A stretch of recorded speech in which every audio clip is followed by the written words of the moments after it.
diving much more difficult. After a bit of research, the Americans were all in.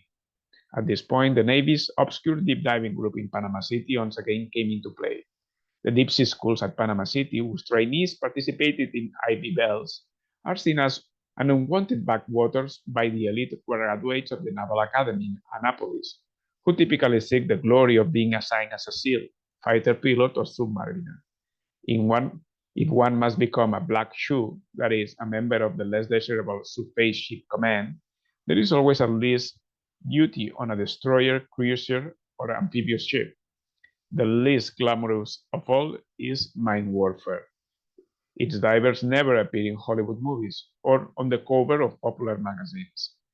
The best divers with deep diving qualifications are a tight community, and only the very best are recruited for the operation and told to be prepared to be summoned to the CIA in Washington, the source said. The Norwegians and Americans had a location on the operatives, but there was another concern. Any unusual underwater activity in the waters of Bornholm might draw the attention of the Swedish or Danish navies, which could report it. Denmark had also been one of the original NATO signatories and was known in the intelligence community for its special ties to the United Kingdom. Sweden had applied for membership into NATO and had demonstrated its great skill in managing its underwater sound and magnetic sensor systems that successfully track Russian submarines that would occasionally show up in remote waters of the Swedish archipelago and be forced to the surface. The Norwegians joined the Americans in insisting that some senior officials in Denmark and Sweden had to be briefed in general terms about possible diving activity in the area. In that way, someone higher up could intervene and keep a report out of the chain of command, thus insulating the pipeline operation. What they were told and what they knew were purposely different, the source told me. The Norwegian embassy asked to comment on the story, did not respond.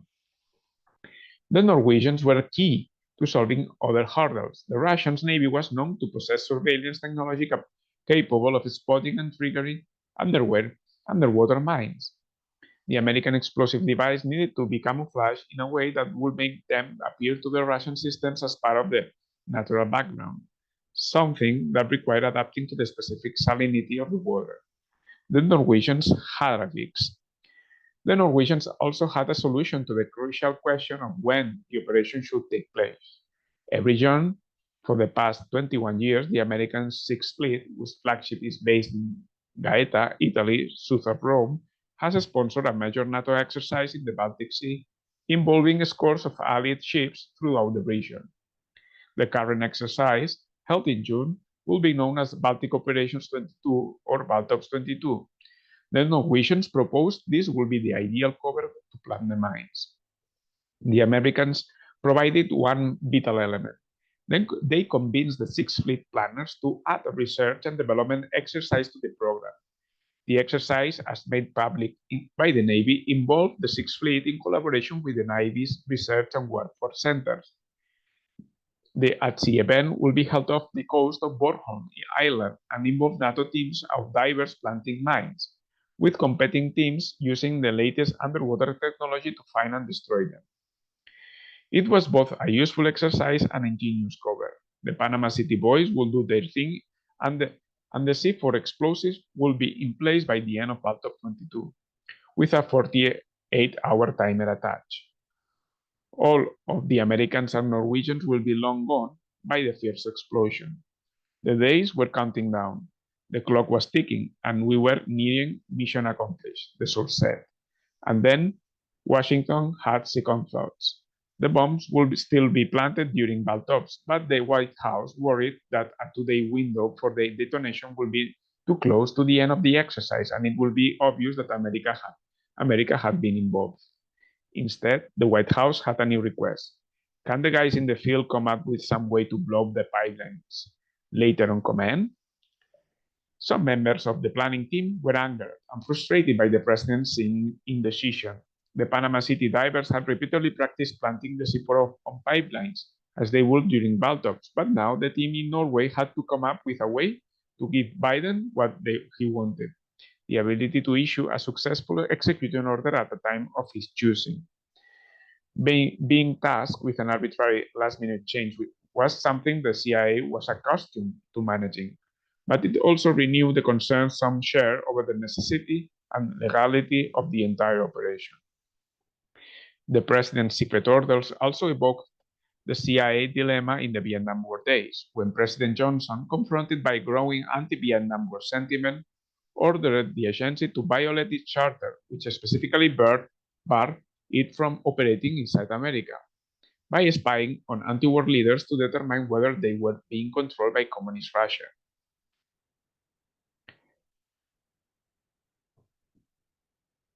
The agency ultimately acquiesced, and throughout the 1970s it became clear just how far it had been willing to go.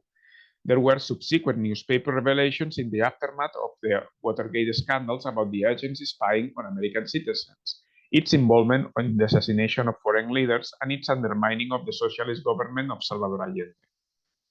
Those revelations led to a dramatic series of hearings in the mid-70s in the Senate, led by Frank Charles of Idaho, that made it clear that Richard Helms, the agency director at the time, accepted that he had an obligation to do what the president wanted, even if it meant violating the law.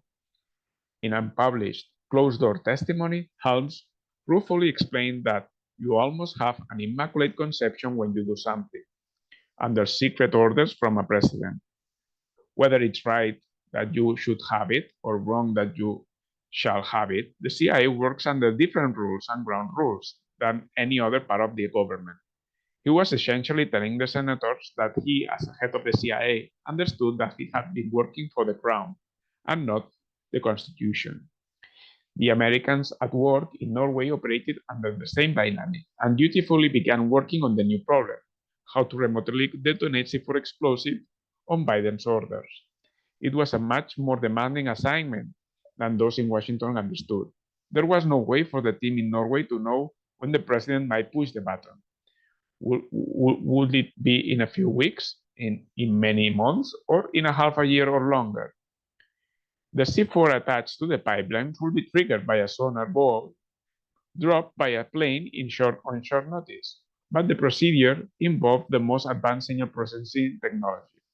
Once in place, the delay timing devices attached to any of the 4 pipelines could be accidentally triggered by the complex mix of ocean background noises throughout the heavily trafficked Baltic Sea, from near and distant ships, underwater drilling, seismic events, waves, and even sea creatures. To avoid this, the sonar buoy, once in place, will emit a sequence of unique low-frequency tonal sounds, much like those emitted by a flute or a piano, that will be recognized by the timing device and, after a preset hours of delay, trigger the explosive. You want a signal that is robust enough so that no other signal could accidentally send a pulse that detonated the explosive. I was told by Dr. Theodore Postol, Professor Emeritus of Science, Technology, and National Security Policy at MIT. Postol, who has served as the science advisor to the Pentagon's Chief of Naval Operations, said the issue facing the group in Norway because of the Biden's delay was one of chance. The longer the explosives are in the water, the greater risk there will be of a random signal that will launch the bombs. On September 26, 2022, a Norwegian Navy P-8 surveillance plane made a seemingly routine flight and dropped a sonar buoy. The signal spread underwater, initially to Nord Stream 2 and then onto Nord Stream 1. A few hours later, the high-power C4 explosives were triggered and 3 of the 4 pipelines were put out of commission. Within a few minutes, pools of methane gas that remained in the shuttered pipelines could be seen spreading on the water surface, and the world learned that something irreversible had taken place.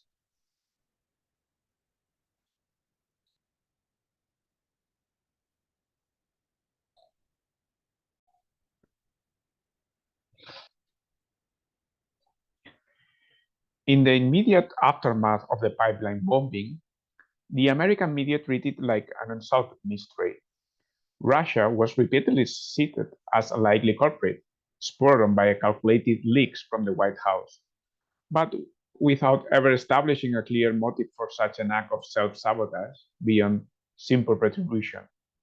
A few months later, when it emerged that Russian authorities had been quietly getting estimates for the cost to repair the pipelines, the New York Times described the news as complicating theories about who was behind the attack. No major American newspaper dug into the earlier threats to the pipelines made by Biden and Undersecretary of State Nuland.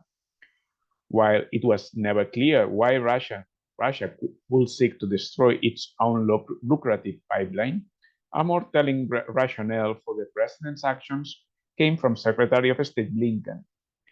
Asked at a press conference last September about the consequences of the worsening energy crisis in Western Europe, Blinken described the moment as a potentially good one. It's a tremendous opportunity to once and for all remove the dependence on Russian energy and thus to take away from Vladimir Putin the weaponization of energy as a means of advancing his imperial designs. That's very significant and that offers tremendous strategic opportunity for the years to come.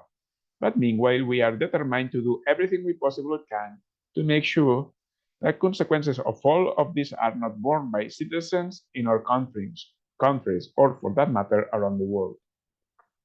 More recently, Victoria Nuland expressed satisfaction at the needs of the newest of the pipelines. Testifying at the Senate Foreign Relations Committee hearing in late January, she told Senator Ted Cruz, "Like you, I am, and I think the administration is, very gratified to know that Nord Stream 2 is now, as you like to say, a hunk of metal at the bottom of the sea." The source had a much more streetwise view of Biden's decision to sabotage more than 1,500 miles of Gazprom pipeline as winter approached. "Well," he said, speaking of the president, "I gotta admit the guy has a pair of balls. He said he was going to do it, and he did." Asked why he thought the Russians failed to respond, he said cynically, "Maybe they want the capability to do the same things the US did." It was a beautiful cover story, he went on. Behind it was a covert operation that placed experts in the field and equipment that operated on a cover signal. The only flaw was the decision to do it.